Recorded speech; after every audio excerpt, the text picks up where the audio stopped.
Donc à ce moment-là, je propose à la personne soit de fermer les yeux, soit je lui propose un bandeau et d'être vraiment uniquement dans le contact et dans le ressenti. Par exemple, quand j'ai travaillé avec des enfants qui étaient, eux, assez morcelés, bah, il y a certaines propositions de collage, par exemple, sur lesquelles j'étais assez vigilante. Il a passé presque l'ensemble de la séance à me demander de recommencer, à essayer lui les vibrations et il y avait vraiment quelque chose d'une douceur en fait, pour lui et là je me suis dit: «Bah, il faut aller creuser quoi». Salut Armelle, Salut Clémence. merci d'avoir accepté cette invitation. Je trouve ça hyper intéressant de parler de l'art-thérapie. C'est vrai que c'est une approche qui est pas trop connue Mmh. par les gens un petit peu lambda Ouais. finalement. On va voir ensemble ce que c'est. Est-ce que, premièrement, tu pourrais un petit peu te présenter et me dire qu'est-ce qui t'anime au quotidien? Je m'appelle Armelle Mendes, je suis art thérapeute, praticienne en soins sonores et artiste. J'ai 2 grandes filles qui ont 16 et 20 ans aujourd'hui. Ce qui m'anime en fait, c'est vraiment, alors la création de façon globale, la créativité. J'aime découvrir nouvelles pratiques aussi, qu'elles soient, créatives ou autres d'ailleurs. Je suis de nature assez curieuse donc j'aime découvrir toujours de nouvelles choses.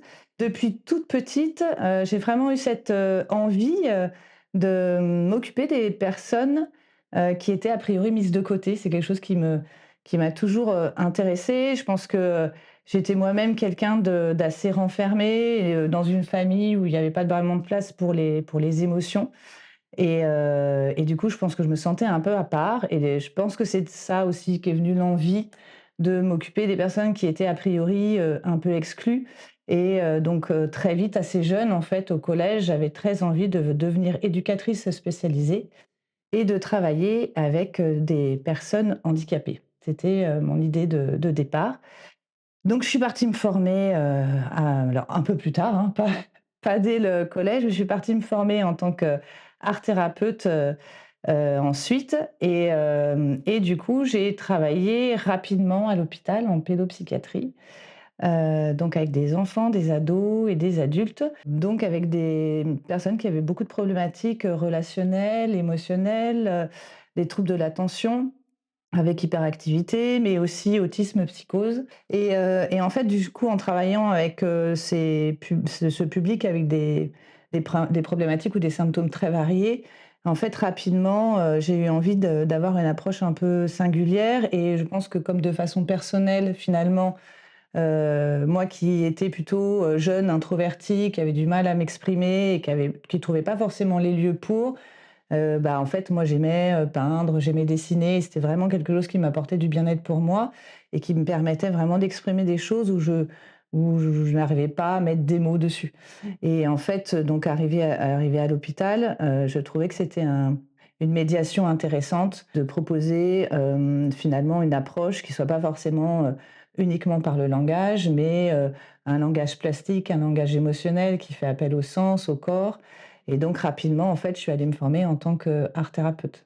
OK, Voilà. et du coup, depuis, tu as ton cabinet, Alors oui, alors d'abord, j'ai continué à bosser à l'hôpital en tant qu'art thérapeute pendant de nombreuses années puisque j'ai fait plus de 20 ans à l'hôpital. Et puis, j'ai travaillé, également dans d'autres, institutions, en psychiatrie adulte, avec des jeunes femmes avec des troubles du comportement alimentaire, et puis également avec des adolescents en décrochage scolaire, mmh, en prison également avec des jeunes, détenus et en fait, je me suis rendu compte à quel point l'art-thérapie, elle pouvait s'adapter à un public assez large avec des problématiques assez, nombreuses.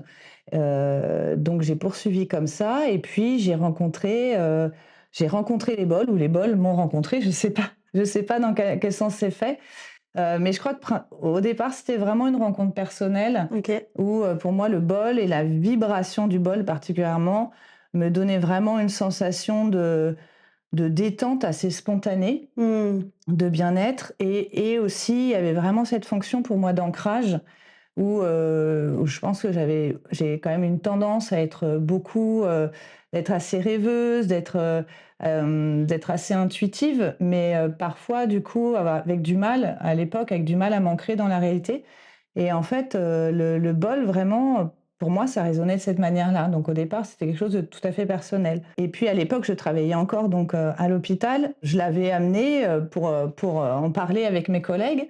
Et en fait, je me suis rendu compte à un moment, ça a été la rencontre avec un jeune que je suivais moi en art-thérapie en individuel, qui avait vraiment des troubles de la personnalité importantes et une agitation permanente et avec une certaine agressivité également. Et en fait, bah, il a entreaperçu le bol qui brillait dans mon meuble, dans mon bureau.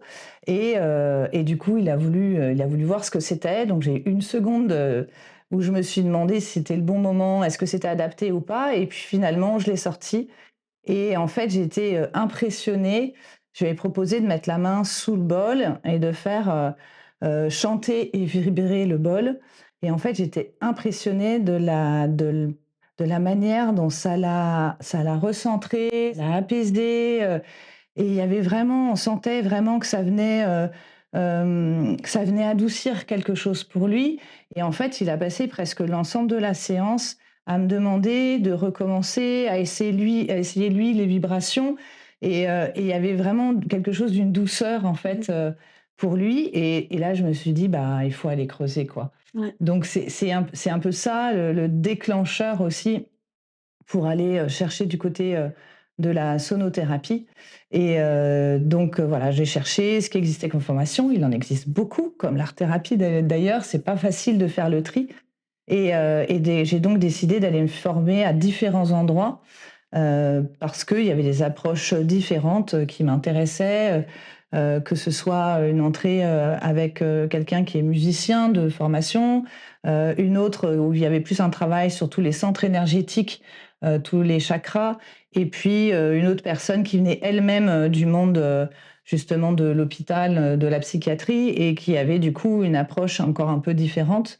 Et en fait, là, je me suis rendu compte que ce bol qui, au départ, résonnait pour moi, il y avait vraiment la possibilité d'accompagner, les gens de façon, vraiment juste et adaptée, et que c'était vraiment un outil complémentaire de mon travail puisque, l'art-thérapie, ça s'adresse aux sens, à la sensorialité, aux émotions, à toutes les mémoires corporelles. Et de la même manière, le bol, on est vraiment dans la sensorialité. Et en fait, ça venait comme un outil dans ma palette, et puis ça proposait aussi une enveloppe sonore, quelque chose de très doux pour le corps. Et donc, voilà, c'est comme ça que je suis ensuite allée me former en sonothérapie. Oui, parce que ça fait une expérience un petit peu, bah, créative à la fois avec l'art-thérapie et puis sensorielle, donc un peu une expérience dans tous les sens du terme. Exactement, pour moi, c'était un sens en plus. Ouais, OK. Ouais, Et justement, quand on parle d'art-thérapie, donc tu dis qu'il y a plusieurs approches, selon, les praticiens. ouais. Quelle est ta définition un peu de l'art-thérapie et quelle est ton approche sur ça? Alors, mon approche, c'est vrai qu'il y a des art thérapeutes, je pense qu'il y en a autant, enfin, il y a autant d'art thérapie que d'art thérapeutes.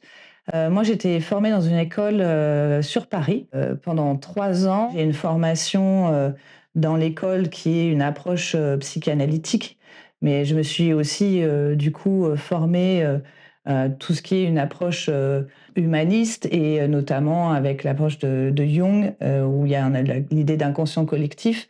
Et en fait, moi, j'aime bien ça, j'aime bien avoir une formation de base et puis ensuite avoir cette curiosité dont je parlais tout à l'heure pour aller rencontrer d'autres pratiques, parce que je pense qu'il y a vraiment des choses qui peuvent se compléter. Et donc aujourd'hui, je tisse un peu avec ces différentes formations et ces différentes approches. Ouais, parce que j'ai l'impression que les praticiens un bon praticien se forme un petit peu tout le temps, en fait, dans Alors, son parcours. moi, je trouve que, effectivement, pour moi, en tout cas, ça me paraît indispensable de pouvoir se former. Pas forcément dans l'idée d'en apprendre toujours plus, Ouais. parce qu'on pourrait aussi être dans la course, dans la course à l'apprentissage, mais qui peut-être n'a pas forcément de sens. Mais ce que je trouve important et surtout, c'est de se décaler, de trouver des lieux où on peut se décaler un peu de sa pratique, et du coup, ça vient l'interroger. Surtout dans des métiers comme ça où on est dans la relation d'aide, où on est beaucoup dans une relation à 2, et de justement ne pas, prendre, ses connaissances pour, Acquis, ouais. acquises, et du coup être capable, soit de les renforcer, soit de les remettre en question, d'avoir aussi le regard d'autres, professionnelle et donc ça, pour moi, c'est indispensable pour justement avoir cette juste distance et être au plus juste de l'accompagnement et des besoins des personnes qu'on accompagne. Et si, pour donner un peu de concret, si demain, par exemple, je réserve une séance de d'art-thérapie, avec toi, ça va être quoi un petit peu les étapes? Est-ce que tu il va y avoir une anamnèse? Qu'est-ce qui va se passer lors de la première séance? Alors, lors de la première séance, il y a toujours un temps d'accueil, alors dans toutes les séances. Pour moi, l'accueil et l'écoute, ça fait vraiment partie des fondamentaux, de l'accompagnement. Mais ce premier temps, en fait, ça va être vraiment un temps de découverte où, au-delà de effectivement, de présenter un peu moi, mon parcours, parce que j'estime que c'est pour les personnes qui viennent me voir ou qui viennent en thérapie, c'est important de savoir à qui ils ont affaire. Donc, je parle un peu de mon parcours. Je vais surtout prendre le temps d'écouter la personne, de voir un peu ses questionnements. Je fais le choix, et ça, c'est peut-être un choix tout à fait personnel, de ne pas faire une anamnèse complète lors du premier entretien, parce que j'estime qu'un premier entretien, c'est un moment pour apprendre à se connaître, que la personne puisse sentir si elle est prête à démarrer ce travail pour elle et si la thérapeute que je suis lui correspond. Parce que c'est aussi une histoire de rencontre. Donc je trouve ça toujours assez compliqué de demander aux personnes de se livrer entièrement, voilà, comme un livre ouvert, alors qu'elle-même ne sait pas et que moi je ne sais pas si on va poursuivre un travail ensemble. Donc il y a quand même ce temps, hein, de découverte qui est important. Et puis de voir effectivement les attentes, donc de parler éventuellement des difficultés, de pourquoi elle vient me voir, de voir aussi son lien à la créativité de manière générale, sachant qu'il y a aucune prédisposition artistique à avoir quand on démarre un travail en art-thérapie. Et puis ensuite, il y a toujours un temps, de proposition, de création pendant cette première séance, ce qui va de la même manière permettre, pour elle de traverser l'expérience et de voir un petit peu plus concrètement, j'allais dire, comment ça peut faire écho pour elle et est-ce que ça lui correspond ou pas. On a toujours un temps aussi de retour sur l'expérience, c'est-à-dire un petit temps d'échange sur comment elle a vécu la séance, ce qu'elle a pu ressentir comme émotion, et aussi, physiquement dans le corps, c'est important, je prends beaucoup en compte le corps. On décide ensemble, de la suite à donner. Alors, moi, je vais peut-être faire une proposition, donner des pistes, mais c'est la personne qui va, elle, surtout me dire, «J'ai envie de continuer» ou «J'ai besoin d'y réfléchir encore un peu», donc tout ça, c'est vu ensemble un peu sur la première séance. Et au niveau des matériaux, parce que tu disais qu'il y a différents matériaux, il peut y avoir du peinture ou Mmh. du fil de fer, et Ouais, cetera. ouais. Est-ce que c'est toi qui les guides ou c'est on Alors, essaye de voir ce qu'elles veulent également? ça dépend des séances. En fait, de manière générale, il y a souvent, plusieurs propositions. Donc ça va être soit différents matériaux à disposition et la personne va être libre de se diriger vers un matériau plutôt qu'un autre parce que ça va l'intéresser ce jour-là et souvent, ce qui est assez chouette, c'est que souvent on n'y va pas par hasard. Alors des fois c'est très inconscient, mais souvent on va vers quelque chose qui va résonner de façon particulière et qui va venir éclairer, des choses, que la personne a besoin de travailler. La terre, par exemple, mais il va y avoir différentes possibilités de travailler la terre. Ça peut être, simplement d'être, dans un travail, finalement à l'aveugle avec la terre, donc d'être vraiment dans la sensorialité. Donc à ce moment-là, je propose à la personne soit de fermer les yeux, soit je lui propose un bandeau et d'être vraiment uniquement dans le contact et dans le ressenti de ce que ça lui fait, donc de se libérer un peu du côté mental, du côté jugement et cetera. Mais ça peut être aussi une proposition, avec la terre aussi, mais de travailler très en eau. Donc là, on n'est pas en quelque chose, d'un bloc de terre, mais au contraire, dans un bac et ça va être quelque chose plutôt du côté de la crème, en fait. Le matériau va être très différent et de voir comment elle a envie d'explorer ce matériau-là. Je peux aussi, proposer une thématique, par exemple, mettre en forme une émotion à travers la terre ou de mettre en forme un personnage et de laisser la personne libre de nommer ou pas ensuite ce personnage, mais d'aller en tout cas dans une représentation de quelque chose. Par exemple, il y a pas longtemps, je disais à une personne, qui vient, me voir en disant: «Bah, voilà, La prochaine fois, je pense que ça pourrait être intéressant d'aller explorer, à travers la matière, la question du lien ou la question des liens. Mais c'est toujours des suggestions, c'est jamais des choses imposées. Mmh, Et après, c'est la personne qui va s'en saisir à sa manière. OK. Voilà. Et est-ce que justement, il y a des matériaux que tu évites en fonction de certaines problématiques? Alors en fonction de certaines problématiques, il y a des matériaux où je vais être, plus vigilante.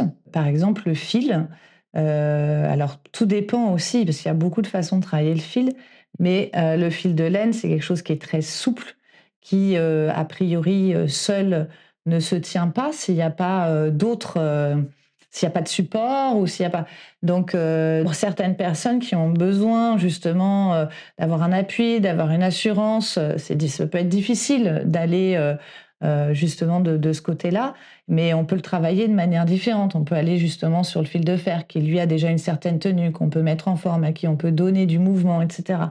Par exemple, quand j'ai travaillé avec des enfants qui étaient eux, assez morcelés, bah, il y a certaines propositions de collage, par exemple, sur lesquelles j'étais assez vigilante parce qu'effectivement le collage, on est dans l'assemblage, mais on peut être dans justement le sentiment d'être, complètement écartelé et morcelé. Ah ouais. Donc là, c'est aussi tout le travail de l'art thérapeute d'avoir, ces notions-là en tête et du coup d'accompagner, la personne vers quelque chose qui, lui permette à la fois, de mettre en représentation ses difficultés internes conscientes ou inconscientes, mais aussi, de garantir un espace, sécurisé et sécurisant. Pour autant, on peut traverser des émotions plus lourdes en art-thérapie. Ça, c'est bien sûr, ça peut être ça, mais il faut que la personne, ne soit pas en situation de décompenser. Oui, bien sûr. Voilà. Ça peut faire justement ressortir certaines peurs aussi de si on voit que la personne,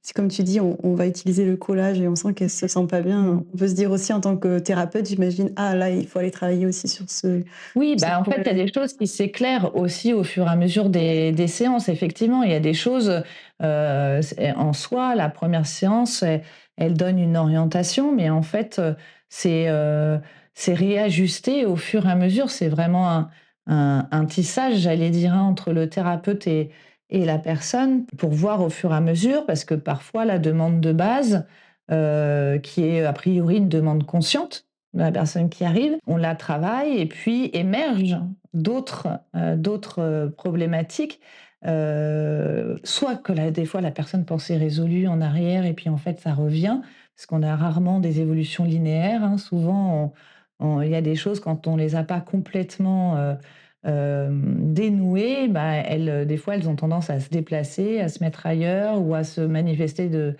façon nouvelle.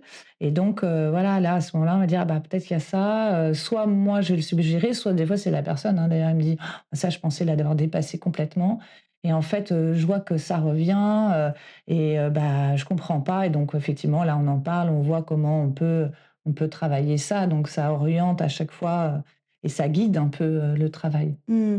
Et pendant justement la création et la transformation du matériau, est-ce qu'il y a aussi une thérapie de dialogue? Est-ce que vous parlez entre le thérapeute et le Alors ça, c'est très, dépendant d'une séance à l'autre, en fait et puis du souhait de la personne. Certaines personnes disent très peu de mots pendant la création et puis d'autres, au contraire, ont besoin d'avoir ce lien et dans ce cas dans ce cas, on l'a ce lien. mmh Il y a pas de, il y a pas de Il y a pas de systématique. type aussi? Voilà, il y a OK. pas de systématique. La question, si on revient aussi aux bols tibétains, Mmh.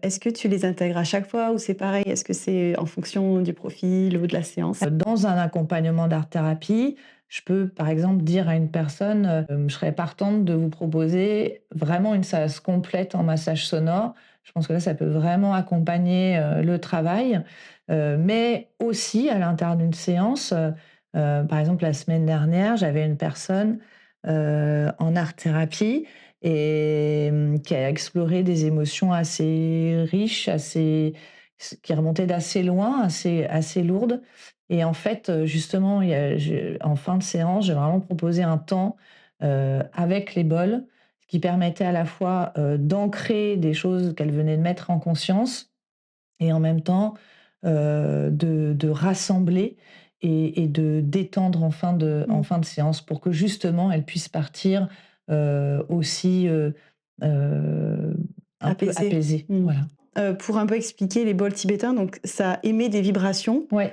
sans toucher, c'est ça? Alors, ça émet des vibrations de toute façon, donc Ouais. voilà, et en fait, donc les vibrations, elles se diffusent. Alors parfois, c'est un peu difficile à, à comprendre. On se dit: «Mais en fait, comment ça marche?» Et en même temps, par exemple, on s'étonne pas, d'avoir, des réceptions de téléphone, sans fil, enfin, on se demande pas par où elles passent, on les voit pas. Mmh. Mais donc c'est voilà, donc ça marche aussi très, très bien à distance. Et d'ailleurs, il y a certaines fois où je ne pose pas le bol. On est fait de 90 de fluide. Donc c'est un peu comme quand on envoie, un caillou faire un ricochet, on voit très bien les ondes qui se dispersent de façon, assez naturelle. Mais là, c'est pareil, en fait. Donc ça vient vraiment disperser, les ondes se dispersent dans le corps. Et heu et donc du coup, il y a des fois où ça m'est arrivé sur des personnes, que j'ai accompagnées, mais ça m'est arrivé aussi sur moi. Il y a des fois où le bol, je le frappe et il vibre pas. Et c'est pas parce qu'il c'est pas tant qu'il vibre pas, c'est qu'en fait, c'est souvent quand le bol est posé d'ailleurs, c'est que le corps a tout absorbé. Parce qu'à cet endroit-là, vraiment, le corps avait un besoin, comme s'il avait un creux d'énergie, quoi. Donc il va prendre toute l'énergie du bol. Et donc ça va m'orienter sur la façon de travailler. Et du coup, je vais pouvoir aussi réénergiser, réharmoniser l'ensemble du corps de la personne. Mmh, c'est un outil qui te donne des pistes au final aussi. Exactement. OK, Mmh. super intéressant. Et petite question, concernant l'art-thérapie, est-ce qu'on a besoin d'être, créatif? Est-ce qu'on a besoin de savoir dessiner pour, Pas du tout. venir en séance? Pas du tout. Aucune prédisposition artistique. On n'a pas besoin de créatif. Alors d'abord, je crois qu'on est tous créatifs. Simplement, on le pratique plus ou moins. Ouais. On se l'autorise plus ou moins. Ou parfois, on se dit que ça n'était que pour des enfants. Mmh. Des fois, il y a aussi un conditionnement dans lequel on évolue quand on devient adulte, hein, et un conditionnement global, social, familial, où on se dit: «Bah non, moi j'ai pas ma place là» ou «Je suis nul, je sais rien faire». Bah là, en art-thérapie, il y a pas besoin, il y a juste besoin d'être et d'être là.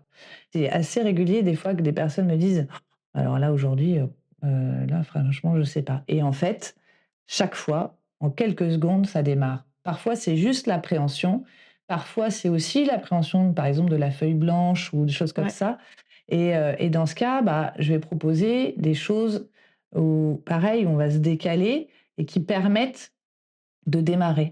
Ça peut être simplement, bah, aujourd'hui, bah, à ce moment-là, peut-être qu'on peut tester uniquement de faire des choses avec la main non dominante. Donc, par exemple, si je suis droitière, je vais pas, même sans vouloir d'abord, on n'a pas besoin de représenter des choses, hein, puisque on n'est pas dans le résultat, de la production, un résultat qui serait esthétique, mais on est vraiment dans tout le processus de création et de comment on trouve, des solutions finalement à aux rencontres, aux surprises ou aux difficultés qu'on peut rencontrer. Et donc, bah, ça peut être de proposer, bah, au lieu de prendre le pinceau avec la main droite si on est droitier, bah, aujourd'hui, on va explorer ce qu'on peut faire de la main gauche. Et Mmh. du coup, rien que ça, de se dire: «Bon, bah, de toute façon, je suis pas gaucher, donc franchement» donc en fait, ça aide à se libérer de ce truc, ah bah, de toute façon, ça peut pas être joli parce que c'est pas ma main. C'est Mmh. comme si c'était pas de ma faute, en fait. Ouais. Donc c'est pas une question de faute, au fond, mais en tout cas, ça aide j'allais dire, à décomplexer. Mmh. Certaines personnes, ça va être de travailler, justement sans pinceau. Parce que, en fait, l'idée de travailler avec un pinceau, c'est comme travailler un crayon, on a l'impression qu'il faut faire du beau. Et ben alors, on travaille avec les mains à ce moment-là, on va travailler autrement ou on va travailler avec, un pinceau, mais on va explorer ce que c'est que travailler un pinceau qui va être mis au bout d'un manche et donc qui va être à 2 mètres de nous.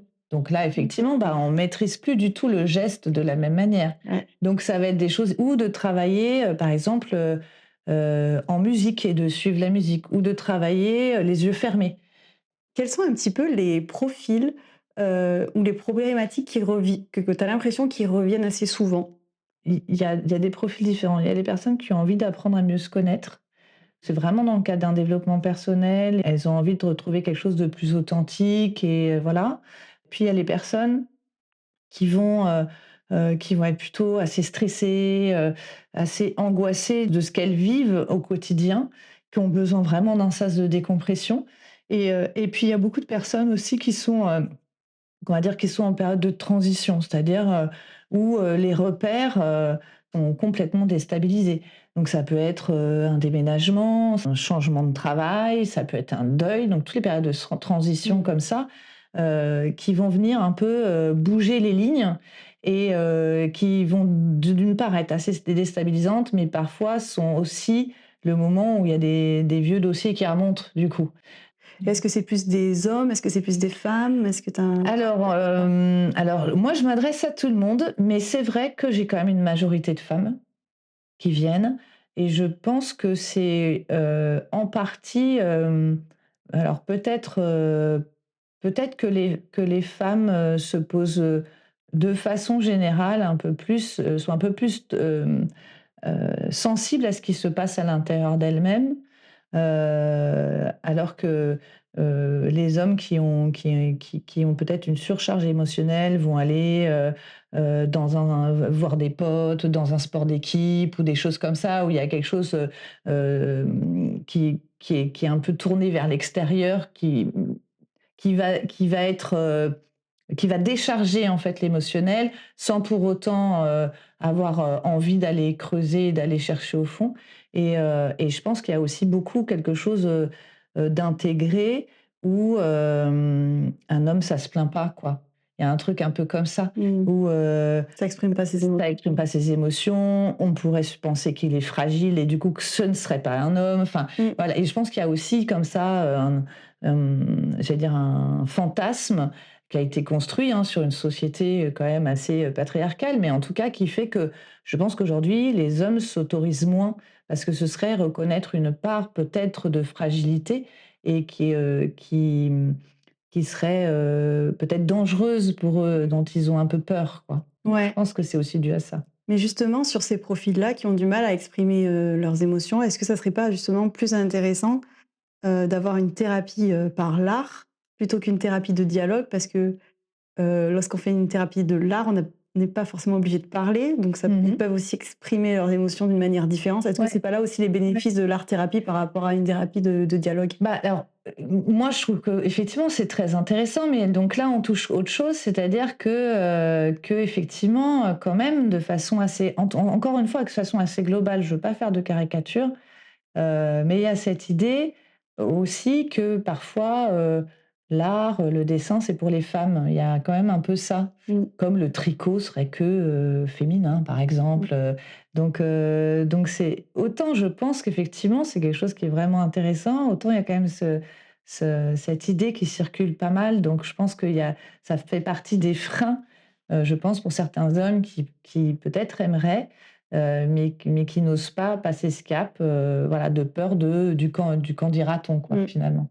Et justement, par rapport au fait que toi, tu es aussi une artiste, dans ton temps perso, Mmh. comment ça impacte ton travail? Est-ce que parfois tu t'imagines, ta profession aussi évoluer, ta pratique évoluer avec, par exemple, d'autres matériaux? Est-ce que ça t'inspire aussi dans ta vie professionnelle? En fait, pour moi, c'est très lié, en vrai.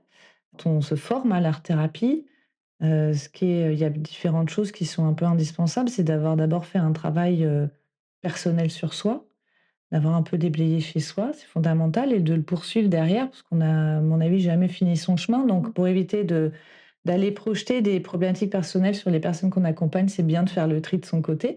C'est très, très important d'avoir une pratique personnelle. Alors c'est un choix pour moi, d'être aussi artiste. Je pourrais avoir juste une pratique artistique personnelle.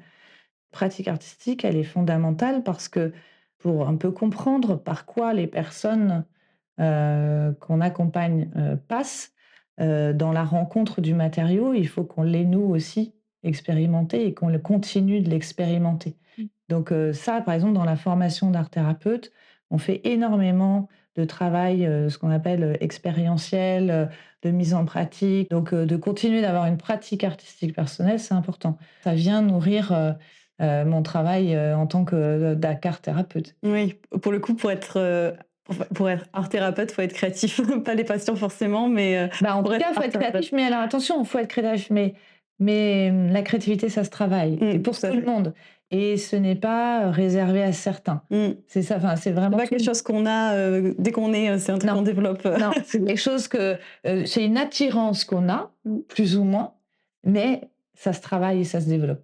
OK. Et justement, tu dirais quoi à quelqu'un qui est assez, réticent, à l'idée de parce qu'il se dit, «Bah, l'art-thérapie, c'est du dessin, c'est de la peinture, je suis pas créatif», qu'est-ce que tu lui dirais pour le convaincre? C'est intéressant, j'aimerais savoir pourquoi il a cette idée-là. Mmh. Qu'est-ce qui fait dire ça? Et en même temps, je pense qu'il y a quelque chose qui est un peu compliqué, c'est qu'on rencontre aussi beaucoup, d'ailleurs maintenant, alors quelque part, ce n'est pas que négatif, mais il y a beaucoup de carnets de mandala qu'on nomme art-thérapie, enfin, il y a beaucoup de choses qu'on nomme art-thérapie, mais qui ne sont pas de l'art-thérapie. Donc ça, je pense que ça participe aussi, à l'idée parfois, un peu erronée qu'on peut se faire Oui. d'un travail en art-thérapie. Ça veut pas dire que tous ces supports qui existent d'ailleurs, que ce soit de créativité, de cahiers d'art-thérapie, de mandala et cetera, ne sont pas bien. À partir du moment où c'est des choses que, quand la personne les fait chez elle, ça lui fait du bien, bah, tant mieux quoi. Enfin, je veux dire, c'est bien que ça puisse exister aussi. Mmh. Mais c'est pas un travail en art-thérapie, c'est pas un accompagnement en art-thérapie, ça va être un moment de ressources, peut-être de tranquillisation et tant mieux, mais c'est différent. Où est-ce qu'on peut te retrouver si on veut justement prendre un rendez-vous avec toi, ou ton Instagram aussi? Alchimie, atelier d'art et sens, Je le mettrai en lien en description. voilà. J'ai un site internet aussi, qui porte le même nom, alchimie, artessence.com. Je consulte sur La Rochelle les jeudis et vendredis dans le cabinet Cap Santé, 13 rue de Suède à côté des Parcs à La Rochelle. OK, bon Voilà. super cabinet, nouveau cabinet qui vient d'ouvrir. Exactement, ouais. Super. Très contente d'être là-bas. Eh bien, on te retrouve là-bas. Merci beaucoup Armelle, c'était super intéressant. Si vous avez aimé cet épisode, n'hésitez pas à vous abonner, à liker et à commenter. Et à bientôt sur Inersif. Ciao.